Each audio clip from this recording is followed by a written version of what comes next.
Spiderman brand new day का नया trailer देखने के बाद एक चीज काफी इंटरेस्टिंग लगी कि इस मूवी में विलन्स की कमी नहीं है। स्कॉर्पियन, बूमरैंग, द हैंड और फिर सैडी स्नेक की मिस्टीरियस कैरेक्टर जिसके पास शायद इतनी पावर है कि वो पूरे न्यूयॉर्क को इफेक्ट कर सकती है। लेकिन अजीब बात यह है कि ट्रेलर इनमें से किसी पर भी ज्यादा देर तक फोकस नहीं करता। ट्रेलर बार बार वापस एक ही कैरेक्टर के पास लौट आता है, पीटर पार्कर, उसकी बॉडी, उसके पावर्स और उसके अंदर हो रहे वो चेंजेस जिनसे खुद पीटर भी परेशान नजर आ रहा है। और यहीं से एक सवाल पैदा होता है कि क्या होगा अगर ब्रांड न्यू डे की स्टोरी विलन को हराने की नहीं, स्पाइडरमैन को बचाने की स्टोरी हो। क्योंकि जितना ज्यादा ट्रेलर हमें सैडी स्नेक की तरफ देखने को कहता है, उतना ही ज्यादा वो पीटर पार्कर के बारे में रिवील करता चला जाता है। सबसे पहले ट्रेलर के बिगेस्ट रिवील को देखे तो पीटर के पास अब ऑर्गेनिक वेब शूटर्स आ चुके हैं। पहले स्पाइडरमैन की सबसे यूनिक चीज हमेशा उसके मैकेनिकल वेब शूटर्स रहे हैं। पीटर हमेशा से अपने वेब फ्लूइड खुद बनाता था, लेकिन अब उसका बॉडी खुद ही वेब प्रोड्यूस कर रहा है। और ये सुनने में जितना कूल लगता है उतना ही डेंजरस है, क्योंकि कॉमिक्स में ऑर्गेनिक वेबिंग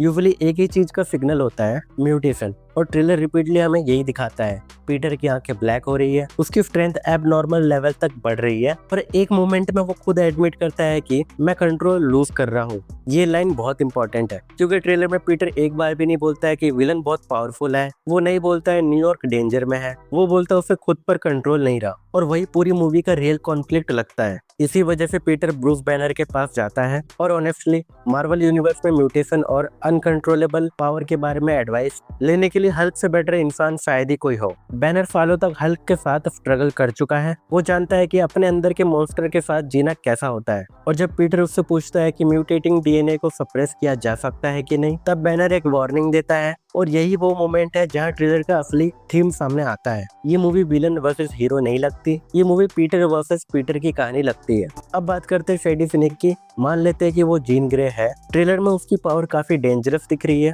वो लोगों के माइंड्स को कंट्रोल कर सकती है, पूरे सिटी को ब्लॉक या इफेक्ट कर सकती है और इवन हल्क को भी ट्रांसफॉर्म करवा देती है। सरफेस लेवल पे देखोगे तो ये सब विलन वाली चीजें लगती है, लेकिन एक प्रॉब्लम है, मार्वल उसकी आइडेंटिटी इतनी एग्रेसिवली हाइड क्यों कर रही है। अगर वो सिर्फ विलन ही होती तो मार्वल शायद उसका नाम पहले ही रिवील कर देता, लेकिन यहाँ पे उल्टा हो रहा है। जितना ही ज्यादा ट्रेलर आगे बढ़ता है उतना ही लगता है कि जिन खुद भी सिचुएशन की विक्टिम है। हो सकता है कि वो अपनी पावर्स को कंट्रोल करने की कोशिश कर रही हो सकता है डैमेज कंट्रोल उसके पीछे पड़े हो। और अगर ऐसा है तो जिन विलन नहीं है, एक मिसअंडरस्टूड म्यूटेड है। और शायद इसीलिए स्पाइडरमैन उसके साथ कनेक्ट कर पाए, क्योंकि दोनों एक ही प्रॉब्लम फेस कर रहे हैं, दोनों अपनी पावर से स्ट्रगल कर रहे हैं और दोनों को डर है कि कहीं वो खुद मॉन्स्टर ना बन जाए।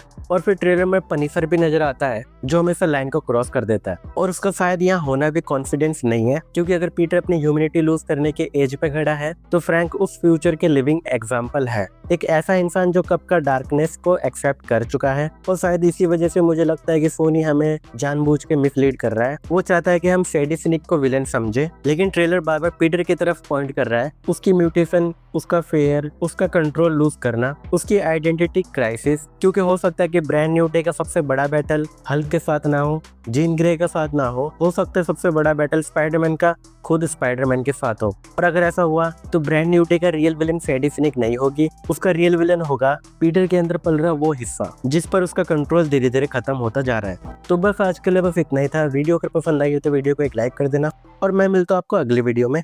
बाय।